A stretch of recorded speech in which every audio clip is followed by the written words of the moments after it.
Okay, Chapter 14 is on the parliamentary systems, as they will be compared to presidential systems, which is the kind of system that the United States has. Keep in mind that a parliament is also a broad generic term for a legislative body. In the United States, our legislative body is called Congress. In other countries, it's called Parliament. So let's look at the main differences. Again, the Parliament is just the elected body of representatives. And you may have heard this term, MPs. Well, that's not military police. That's members of Parliament. Somebody in the United Kingdom that you may have heard them referred to as an MP, that's what that means. It's the form of government in about half of all democracies in the world. And the one that we'll be referring to occasionally is Great Britain's House of Commons, considered the lower house of their government. And the bills passed by the Parliament are law. And so we'll see the major differences here between the parliament systems and the presidential systems is that the Parliament has pretty much total control, particularly the majority party or the coalition government, because there is no president that will be signing the bills. The prime minister is the leader of the majority party and has the majority party and the prime minister have considerable control over government while they're in power. The executive power of a parliament is the cabinet that is selected by the ruling coalition, somewhat different from the cabinet that is appointed by the U.S. president and then has to be approved by the Senate. Here the cabinet is pretty much put together immediately by the ruling coalition.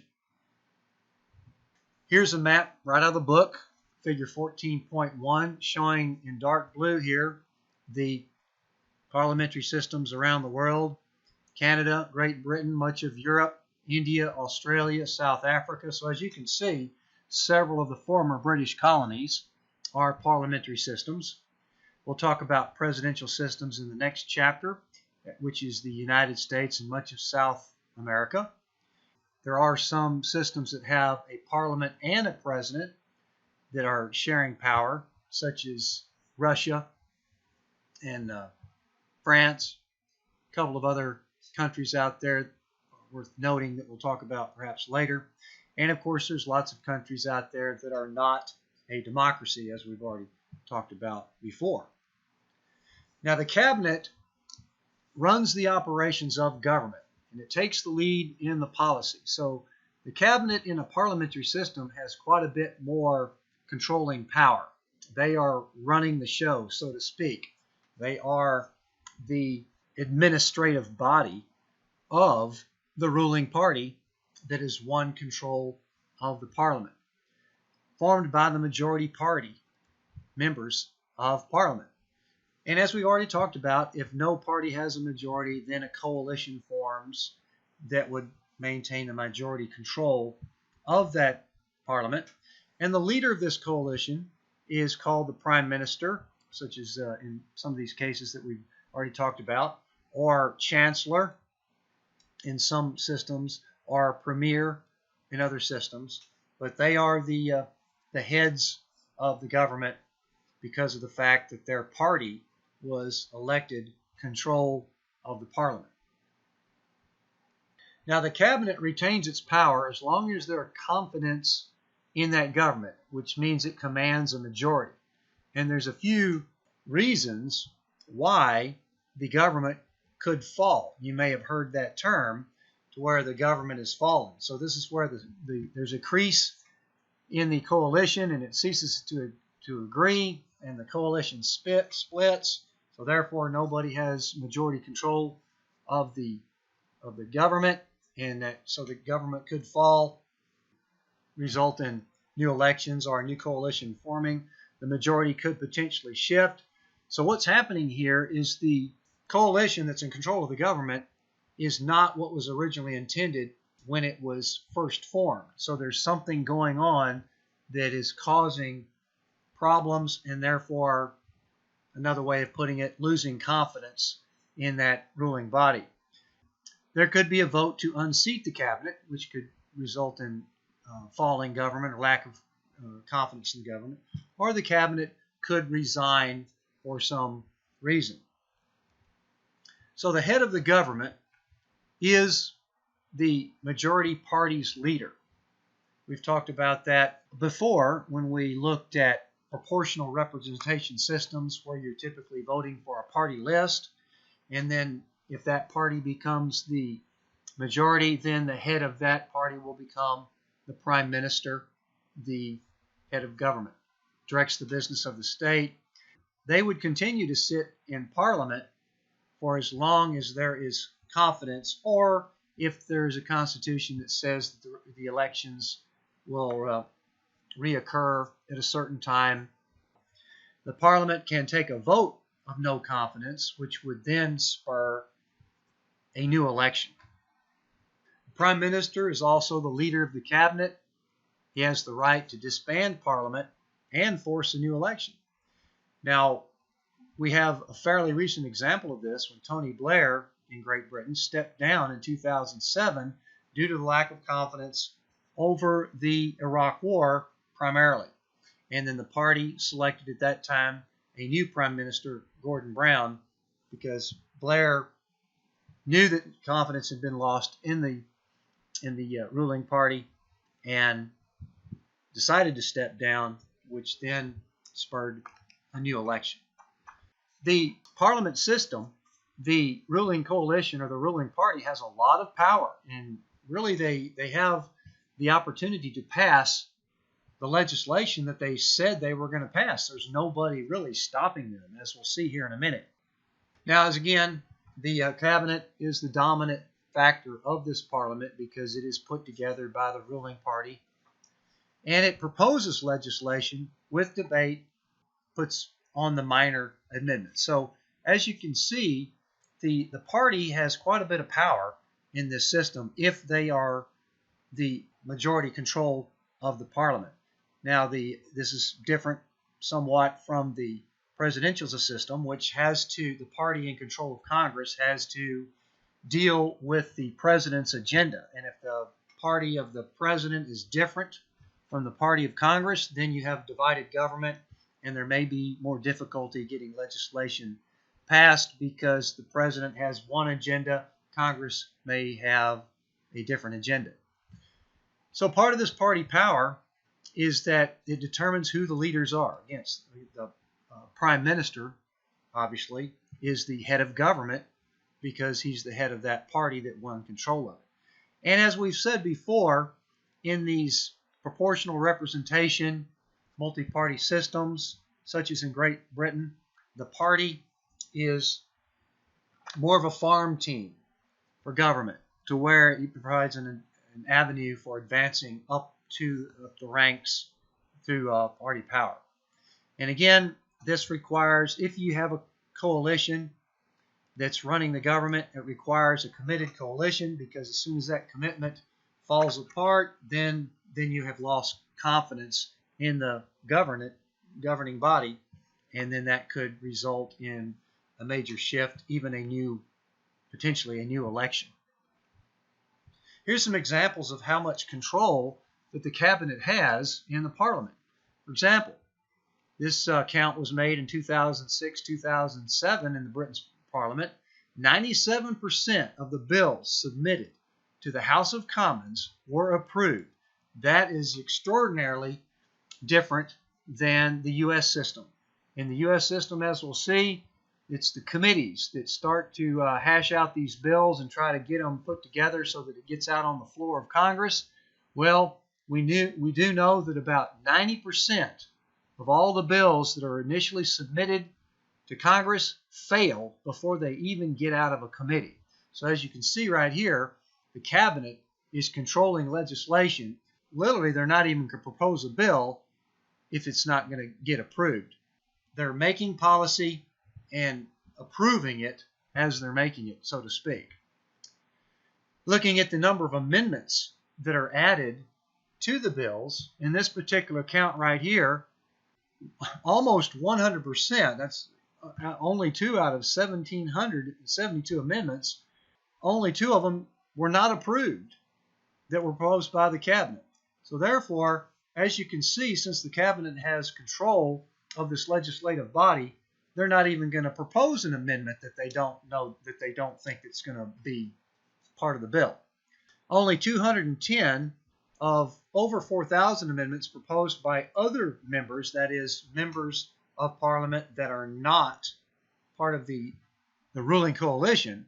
So a very small percentage of those amendments are going to pass. So this provides an interesting contrast between our system. And we complain a lot about our two-party system, but as you can see in a system like this, you're voting for the party. And if the party's controlling Parliament, well, they're going to do exactly what they were saying that they were going to do in order to get elected, because there's very little opposition.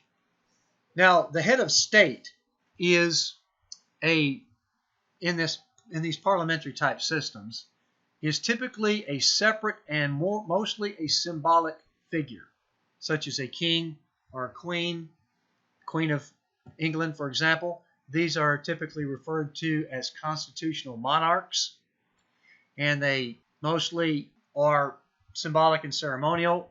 As we see, some countries, Britain, Denmark, Spain, Netherlands, have these constitutional monarchs that are pretty much symbolic and do not have a whole lot of power on policy making.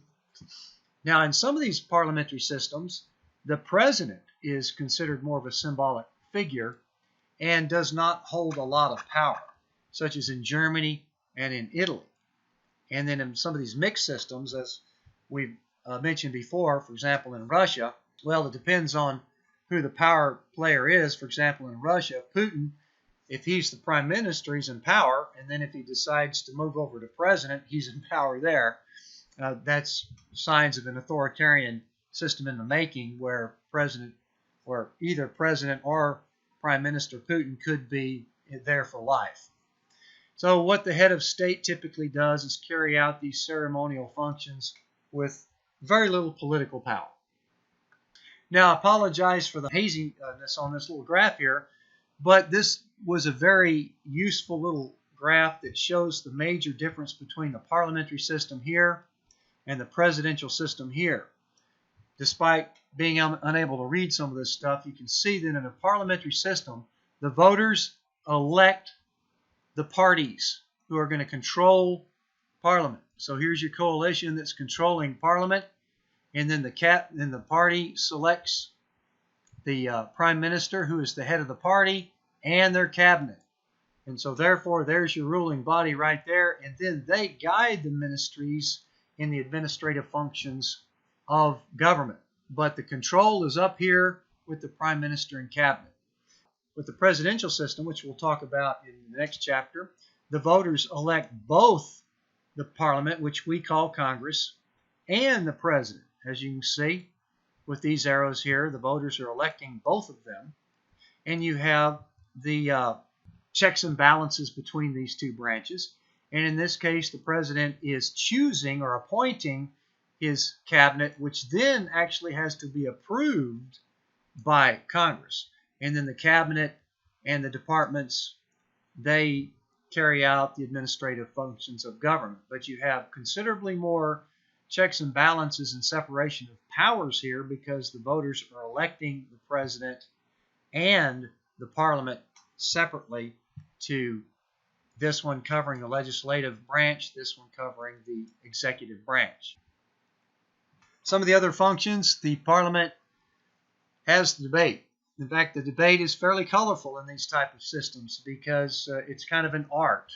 The bills evolve through this debate. Again, the ruling coalition is going to have exclusive power, but the opposition can definitely influence what they're proposing. And so some of the debate gets quite heated and colorful, but it's all part of the process, and bills evolve as a result. The Parliament also provides scrutiny over the amendments that are proposed, because there has to be some amount of persuasion to put these amendments in, and that's where the opposition party can help persuade whether or not they get in or how they're shaped. Much like Congress in the United States, the Parliament has an oversight function. The entire body can certainly keep a critical eye on the cabinet, Again, the Parliament provides the source for the executive offices because it all kind of comes out of the same system. Now, the committees in Parliament, this is another interesting contrast. The committees in Parliament do not have the strength or the independence that the U.S. Congress does. And as we'll see in the next chapter, and we'll talk a little bit more about the legislative branch as well, but the U.S. congressional committees have considerable power in shaping policy, fine-tuning it, honing it, getting out into the chamber. As we said before, the vast majority of bills fail to even get out of committee. So there's a lot of work that's going on in the committees. However, the cabinet does the bulk of that job in the parliamentary system, because otherwise, if you put it onto the burden of committees, this would weaken the central unity of the cabinet, and that's the most powerful feature of this parliament system, is that if you elect a party to be majority control, then they build their cabinet and then they control government with not a whole lot of opposition to speak of. In Britain, these committees are typically ad hoc committees that are set up temporarily for each bill as it comes in. So they're not permanent standing committees like we have in the United States. These are put together, and they're not put together in every case. They're just set up if it feels like that there needs to be a committee to review a bill, and they do not have the same power that the U.S. committees have that can hold hearings and subpoena witnesses. The parliament committees do not do this, and they do not have permanent staff. So that's a pretty big difference between the parliament systems and the presidential systems that have a Congress, to where the committees do the bulk of this work. Now, the upper houses, here's another major difference. In the parliamentary systems, the upper houses have very little political power. They're usually appointed, even symbolic or ceremonial. In the case of the Britain system, the upper house is called the House of Lords, and they are appointed members, usually for political reasons or ceremonial reasons or even reasons of prestige or whatever, but they do not have much power. They can delay a bill.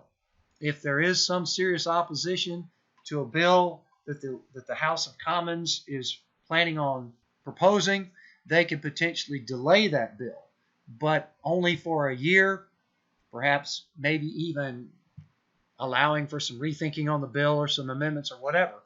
But the House of Commons, which is the elected body of Parliament, can pass the bill a year later without the House of Lords' consent.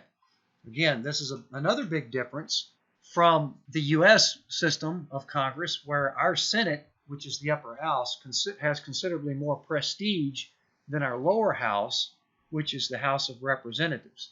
The Senate has quite a bit more freedom to debate bills, has the power to filibuster bills.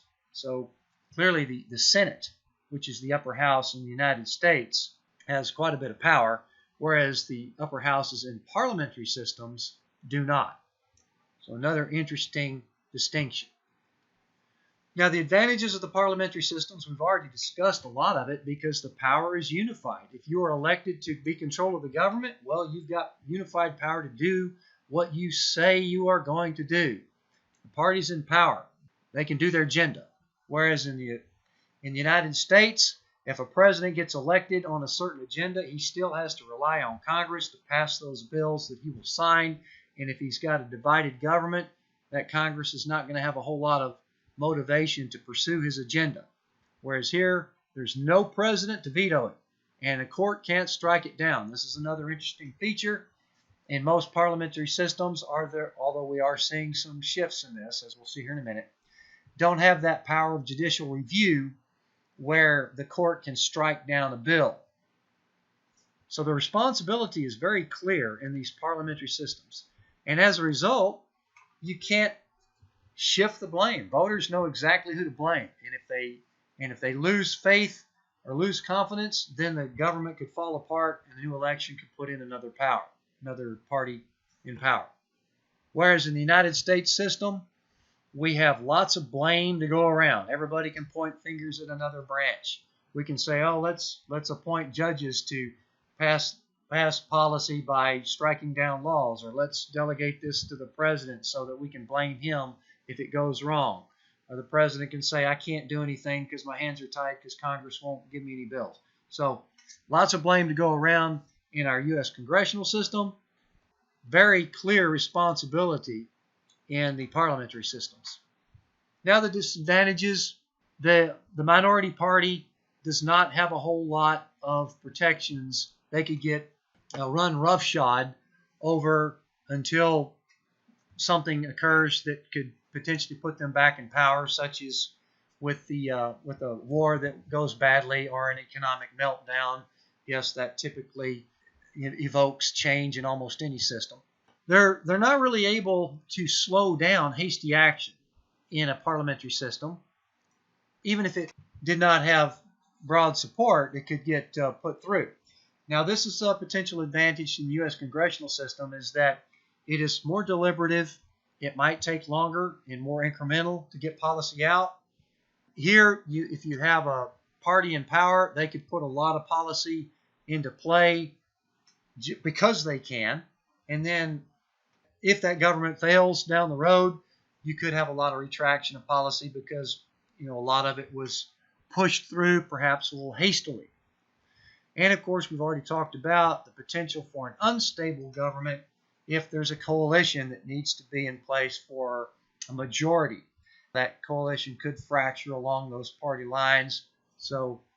And we've already talked about how some countries, such as Italy, have had many different coalitions over the past decades. Now, the book talks about the consensus parliament systems, and this is somewhat of a hybrid that tries to bring up some advantages of both systems as far as president and parliament. These are more prevalent in neo-corporatist states where they're trying to get the business sector a little bit more incorporated into policy making, or proportional representation election systems. So, as we've already talked about a little bit with the neo-corporatist form of interest groups, that there's more emphasis on negotiation and compromise among the parties so that one majority party doesn't have so much control.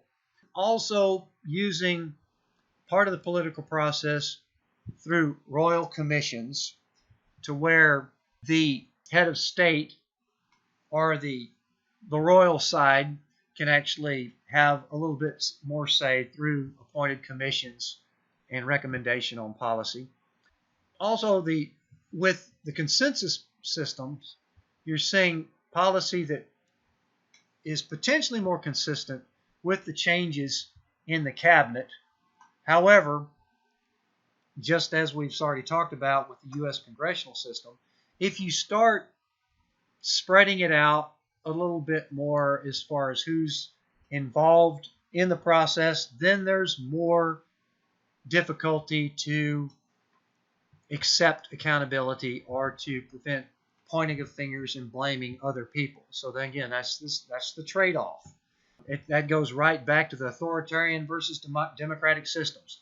Democratic systems are messy because people have their say and leaders are held accountable. Authoritarian systems, the leader can do whatever he wants, doesn't really matter, may not even care about criticism, but of course they are not as typically successful as a result of it.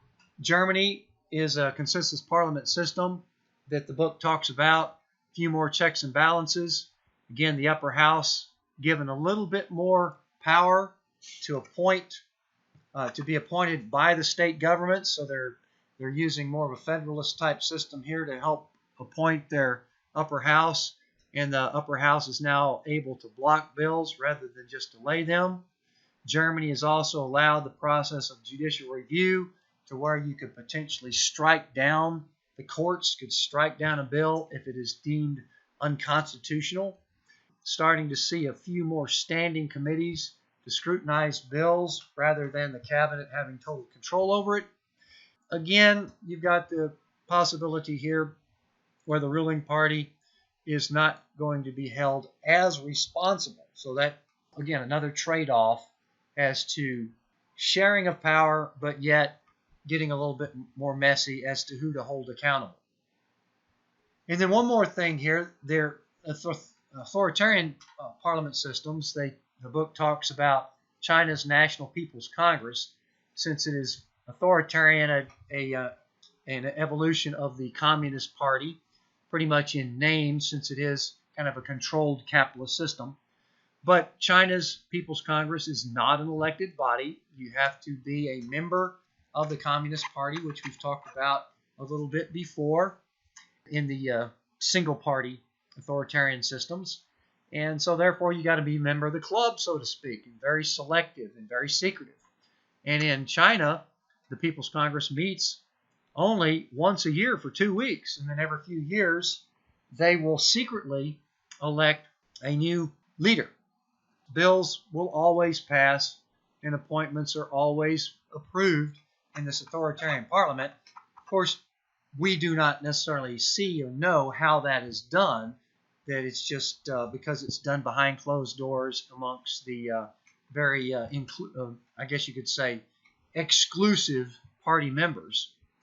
But they do allow some occasion for debate and feedback. However, not a whole lot through a independent press or through a democratic voting process, a referendum process, or even a petition process. It's also done somewhat internally. Now, the authoritarian parliament also, particularly in China, provides a symbol of a unified nation. And even though there is unrest, and perhaps even growing unrest in China because of the authoritarian system, it is a fairly homogeneous culture. If their economy continues to improve, and they feel like that the leaders are making good decisions economically as far as the future of the country, they may be able to quell some unrest. It'll be an interesting situation to see how China evolves with an authoritarian system under a controlled capitalist system. And I'll give you a little bit of feedback on what to focus on for the quiz.